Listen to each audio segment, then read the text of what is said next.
Hello. तो अब हम पढ़ते हैं स्केलेटल मसल के बारे में। पिछले टॉपिक में हमने पढ़ा था नर्व फाइबर के बारे में। एक बात बताना रह गया था, टिनल साइन के बारे में। टिनल साइन क्या होता है कि जैसे आपकी नर्व इंजरी हुई कोई, तो ये नर्व था, यहाँ से बीच में कट हो गया, तो अब सपोज़ ये रीजनरेट कर रहा है।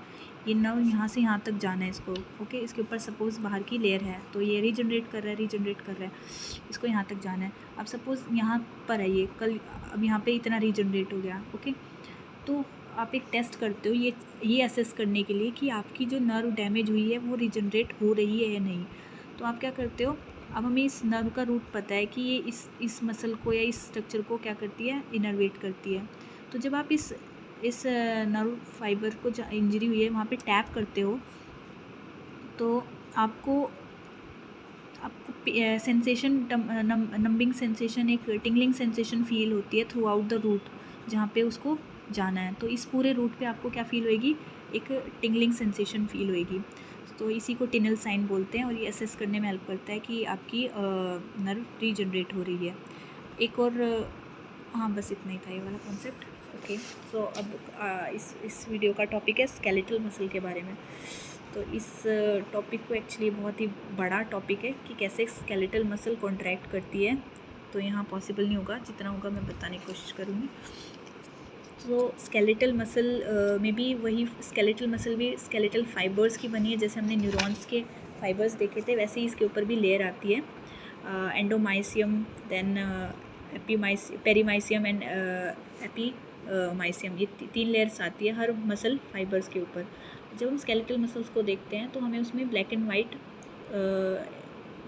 स्ट्रक्चर्स दिखते हैं, alternate black and alternate white. तो ये सार्कोमेयर होता है।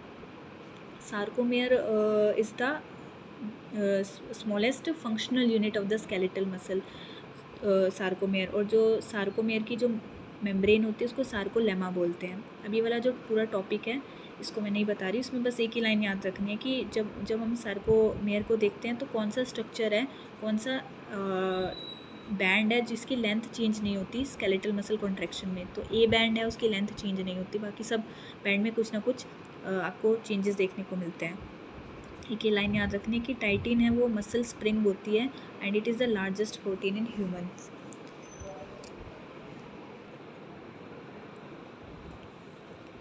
सो थोड़ा सा डिस्कस करते हैं इसके बारे में। मसल कॉन्ट्रैक्शन मेन 2 फिलामेंट्स की वजह से होती है, एक्टिन एंड मायोसिन। जो एक्टिन फाइबर्स होते हैं, फिलामेंट्स होते हैं, उनको थिन फिलामेंट्स बोलते हैं, मायोसिन को थिक फिलामेंट्स बोलते हैं। दो और स्ट्रक्चर्स के बारे में पता होना चाहिए, ट्रोपोमायोसिन एंड ट्रोपोनिन। ट्रोपोनिन 3 तरह के होते हैं, troponin T, troponin I and troponin C. So हाँ, तो इसको मैंने अभी बनाया यहाँ पे। ये पूरा मसल फाइबर्स है जो वो ऐसे दिखते हैं जब हम उनको देखते हैं।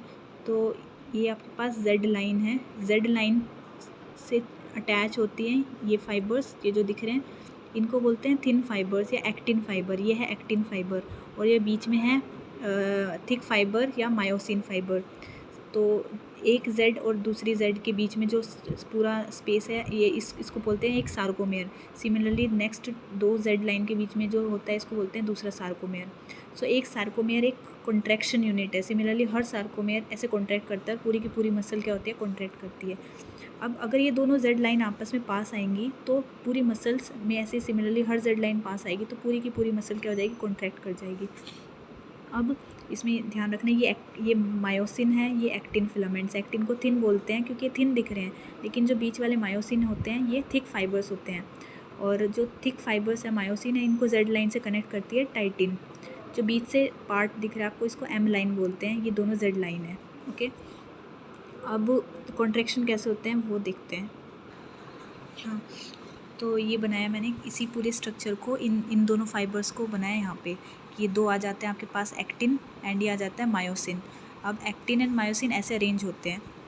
सो पहले देखते हैं कि कॉन्ट्रैक्शन होती कैसे। कॉन्ट्रैक्शन होती है जब ये एक्टिन है, इसके पास मायोसिन बाइंडिंग साइट होती है। तो ये मायोसिन के जो फाइबर्स है ये इससे अटैच होते हैं, ठीक है, इनसे अटैच होते हैं और अटैक होकर के एकदम से बहुत ही झटके से पुल करते हैं, जिसकी वजह से ये दोनों पास आ जाते हैं और मसल शॉर्टनिंग हो जाती है, कॉन्ट्रैक्शन हो जाती है। अब कॉन्ट्रैक्शन के लिए ज़रूरी है कि मायोसिन और एक्टिन का अटैचमेंट हो। अटैचमेंट होने के लिए ये जो एक्टिव साइट्स होती है इनको इससे अटैच होना पड़ता है, लेकिन हमेशा ही एक रेस्टिंग मसल में ये जो मायोसिन बाइंडिंग साइट है एक्टिन के ऊपर, ये हमेशा कवर रहती है, छिपी हुई रखते हैं ट्रोपोमायोसिन के फाइबर्स, जो यहाँ पढ़े थे हमने, यहाँ नाम पढ़ा था ट्रोपोमायोसिन। तो ट्रोपोमायोसिन क्या करता है, इन फाइबर्स के ऊपर हमेशा लिपटा रहता है और इनके पास जो बाइंडिंग साइट है इससे चिपकने की, उसको कवर करके रखता है। अभी से ट्रोपोमायोसिन को वैसे देखते हैं कि ये ट्रोपोमायोसिन का फाइबर है जो कि एक्टिन के ऊपर इन साइड्स को ढक के रखता है।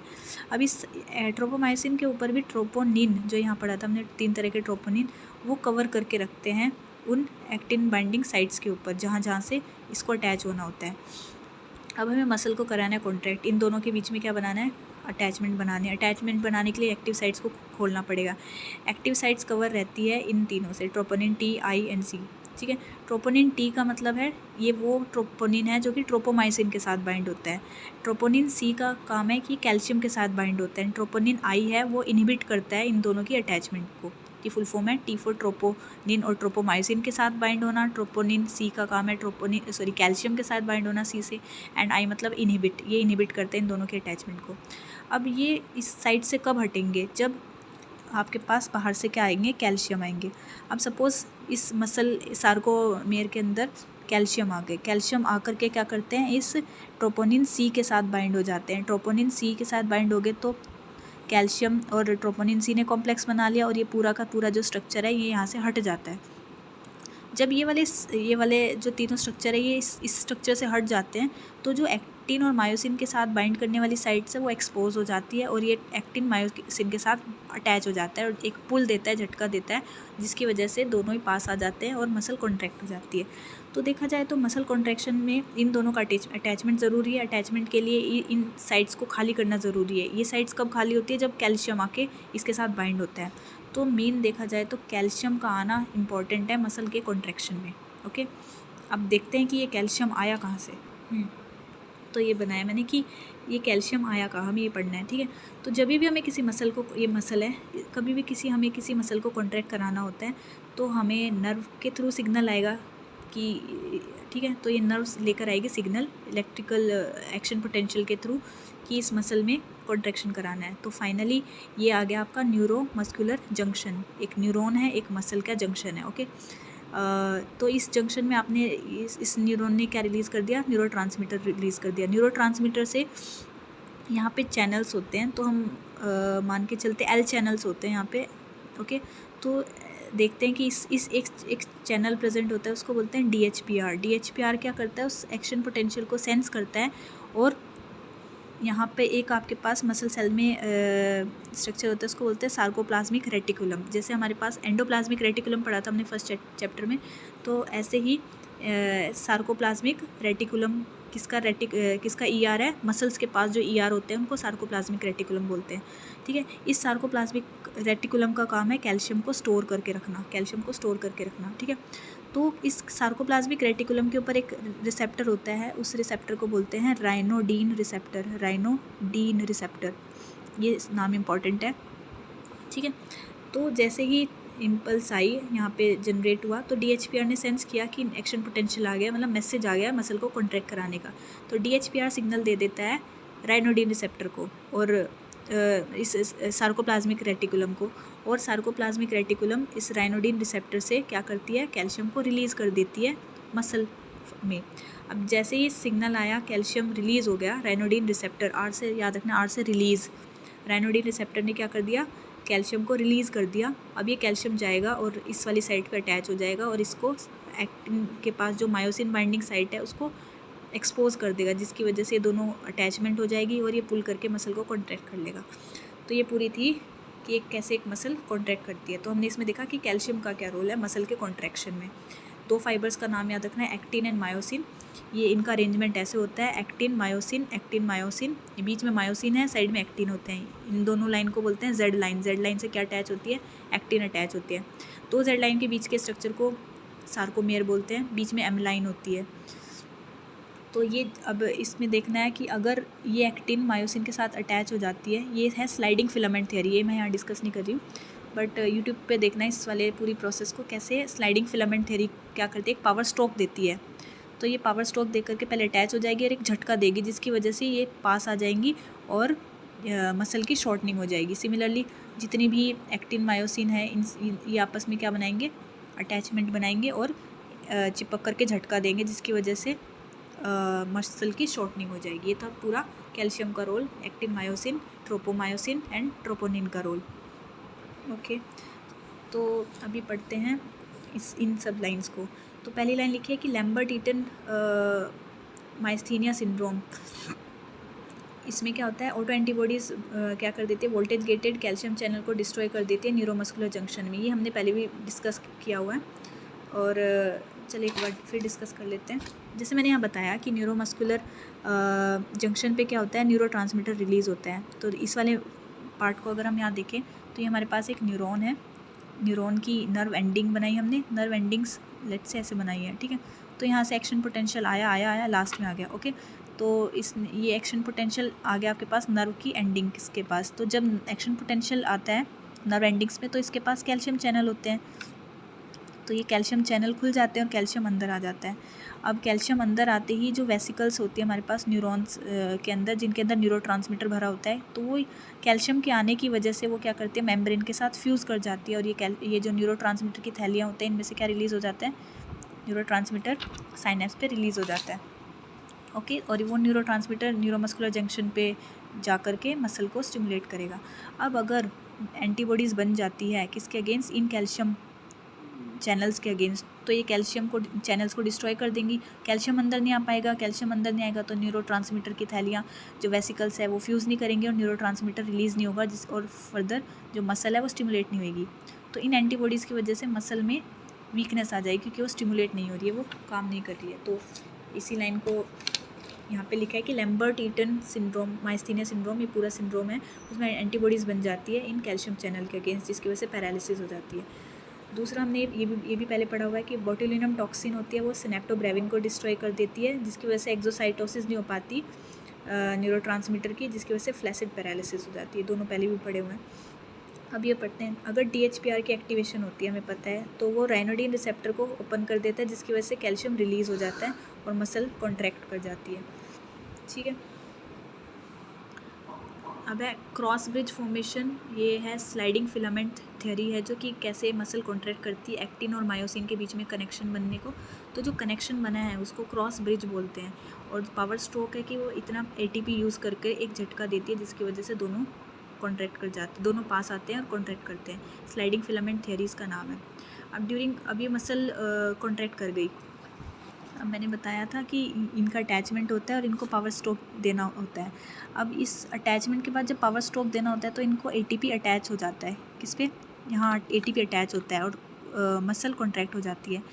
लेकिन जब इस मसल को वापस अपनी जगह पे जाना होता है, इनको पीछे जाना होता है, तो इस ATP को इस स्ट्रक्चर से अलग होना होता है। ठीक है, अलग होना होता है।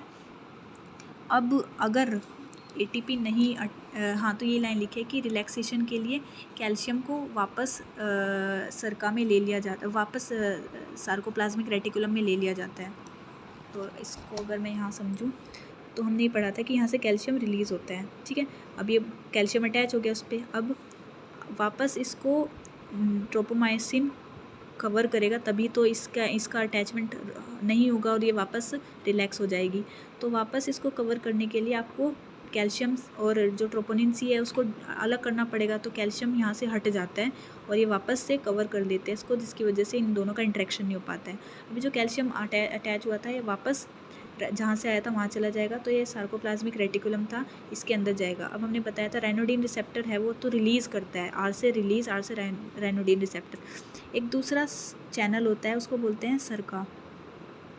ठीक है, ये चैनल का नाम है सरका। तो ये सरका क्या करता है, जो कैल्शियम रिलीज़ होकर के वापस आने वाला है उसको इस चैनल के थ्रू वापस अंदर ले लिया जाता है। तो ये सरका चैनल वापस लेता है। तो सरका से याद रखना, ऐसे स्टोर, ये वापस स्टोर करता है, राइनोडिन रिलीज़ कर देता है। ठीक है, तो यही लाइन लिखी है यहाँ पे, हाँ, कि रिलैक्सेशन के time calcium is taken back to sarco and store कर लिया जाता है। तो वही राइनोडिन रिलीज़ करता है कैल्शियम को एंड सरका स्टोर करता है।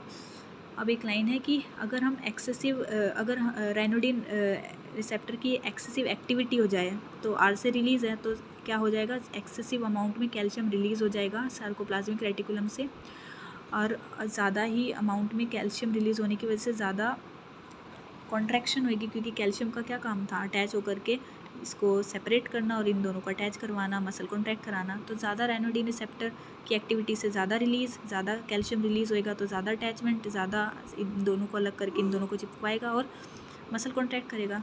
तो रायनोडिन रिसेप्टर की अगर हाइपर एक्टिविटी हो जाती है तो मसल कॉन्ट्रैक्ट हो जाती है हद से ज़्यादा, और इसी सिंड्रोम को, इसी सिम्टम, इसी डिसऑर्डर को क्या बोलते हैं, मैलिग्नेंट हाइपरथर्मिया। ठीक है, ये हमने फार्मा में भी पढ़ते हैं, हम एनेस्थीसिया में पढ़ते हैं कौन कौन से ड्रग्स है जो मैलिग्नेंट हाइपरथर्मिया कराती है, तो ये वाला क्वेश्चन भी याद रखना। अब तो इस वाले को बोलते हैं रायनोडिन की हाइपर एक्टिवेशन की वजह से मैलिग्नेंट हाइपरथर्मिया हो जाता है, ज़्यादा मसल कॉन्ट्रैक्टेड रहती है। तो उसका एंटीडोट क्या है, ट्रीटमेंट क्या है, डेंड्रोलिन। सो ये वाला पूरा चैप्टर था स्केलेटल मसल के बारे में।